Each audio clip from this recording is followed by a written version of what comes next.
Before marble monuments and carved inscriptions, Thomas Jefferson was a quiet boy listening to the wind across Virginia fields. He learned early that land remembered footsteps long after voices faded into distant and uncertain echoes. Books became his refuge, Latin and philosophy whispering futures larger than the colony that shaped him. In Williamsburg's halls, Thomas Jefferson sharpened ideas like blades, preparing arguments for an unseen revolution. He believed words could outlive gunfire, that ink might wound tyranny deeper than steel. When unrest stirred among colonies, Thomas Jefferson stood not tallest, but most deliberate in thought. At 33, he was tasked with shaping independence in a sentence history could not ignore. In a rented Philadelphia room, Thomas Jefferson drafted liberty beneath candlelight and suffocating summer air. Each phrase carried both conviction and compromise, bold declarations wrapped in fragile political balance. He wrote of equality while bound to a world that contradicted those very principles. The document traveled faster than its author, igniting hope before he understood its consequences. Applause followed, yet doubt lingered in private corners of his restless mind.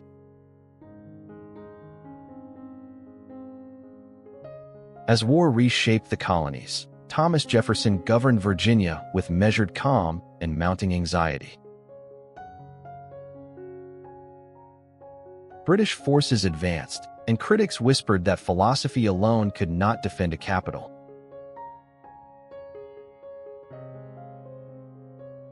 For the first time, his reputation trembled beneath the weight of expectation.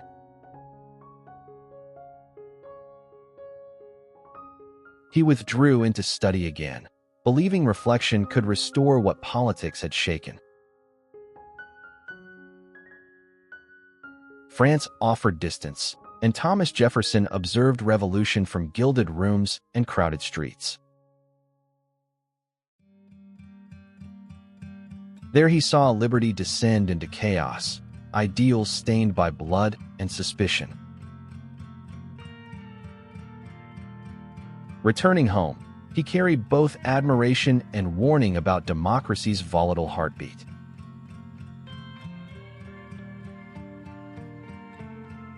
Power found him once more, this time as secretary in a divided young government. Arguments with Alexander Hamilton hardened into ideological fault lines shaping the nation's future. Thomas Jefferson envisioned farmers as guardians of freedom, rooted in soil and self-reliance. He feared concentrated power, suspecting it would erode the fragile experiment they had begun.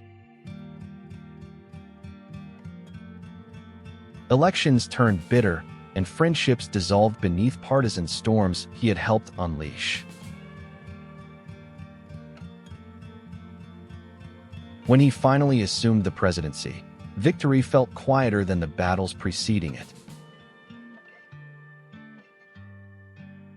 Thomas Jefferson reduced ceremony, walking to his inauguration as if humility could steady division. Yet decisions awaited that would expand borders beyond imagination and precedent.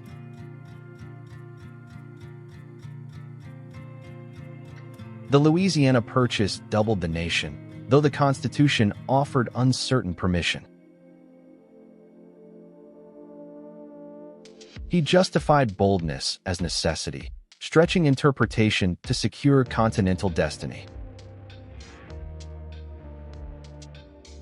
Explorers moved westward, carrying maps that would redraw America's physical and moral landscape.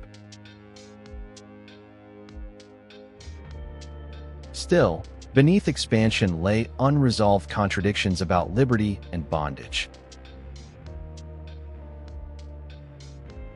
His plantations thrived through enslaved labor, a truth shadowing every enlightened paragraph he penned.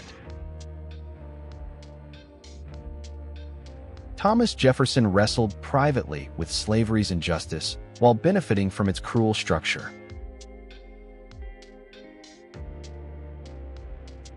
The silence between his ideals and actions grew louder with each passing year.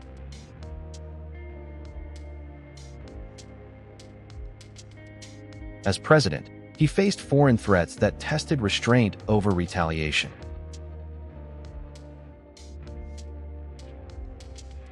The Embargo Act sought peace through economic pressure, but hardship spread across American ports. Merchants cursed his name, questioning whether philosophy blinded him to practical suffering.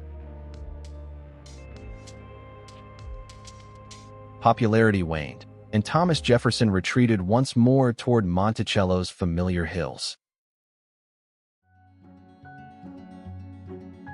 There, among architecture and inventions, he curated a vision of enlightened republic. He designed rooms and landscapes as carefully as he once crafted independence.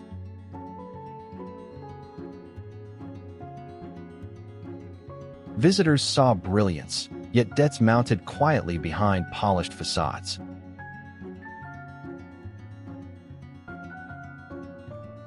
Age softened his steps, but sharpened awareness of unfinished national promises.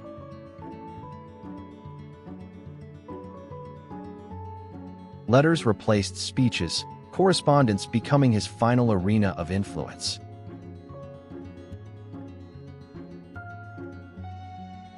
He reconciled with former rival John Adams, their words bridging years of resentment.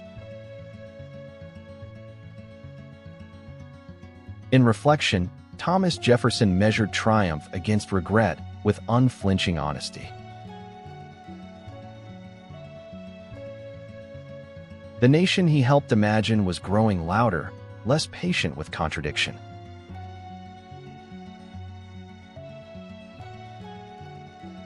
Younger generations invoked his phrases while challenging the limits of his vision.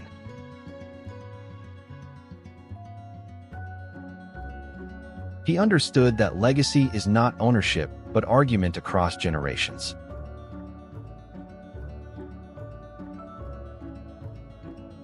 On July 4th, as celebrations echoed, his strength quietly diminished.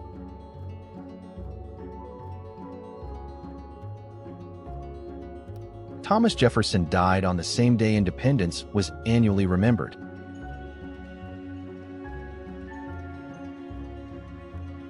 Bells rang for liberty, unaware that one of its authors had fallen silent.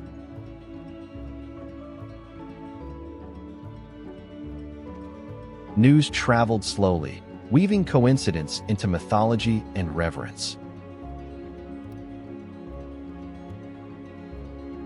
Some mourned a hero, others recalled the inconsistencies he never resolved.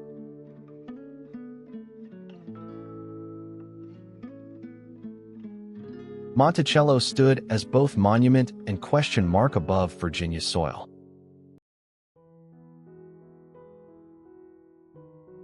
Debts forced the sale of possessions he once considered extensions of his intellect.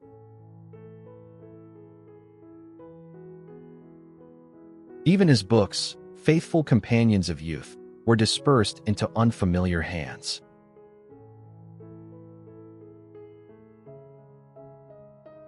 The man who imagined a republic could not secure permanence for his estate.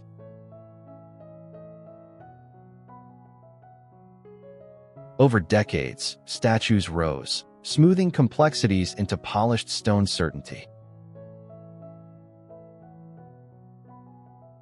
Textbooks condensed him into paragraphs, reducing turbulence to tidy achievement.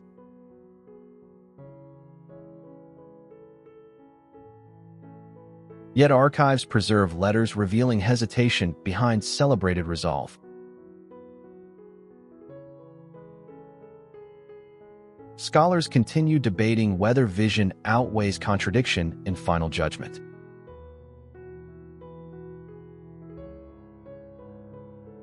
Thomas Jefferson remains both architect and enigma within American memory.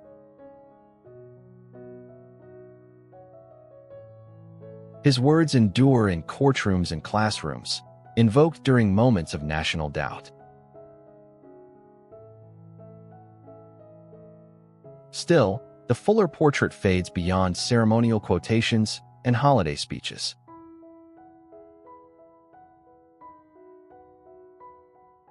Forgotten details whisper from plantation records and private correspondence.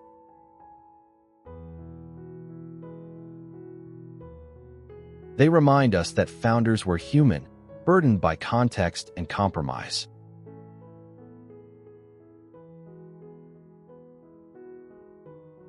The nation matured through arguments he began but never finished.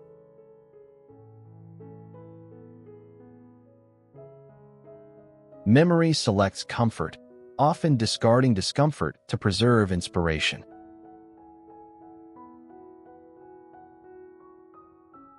To remember Thomas Jefferson fully is to confront the Republic's unfinished questions.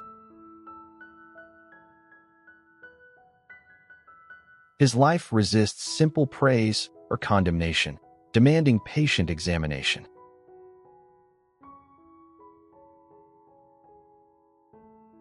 In that complexity lies the true inheritance he left behind.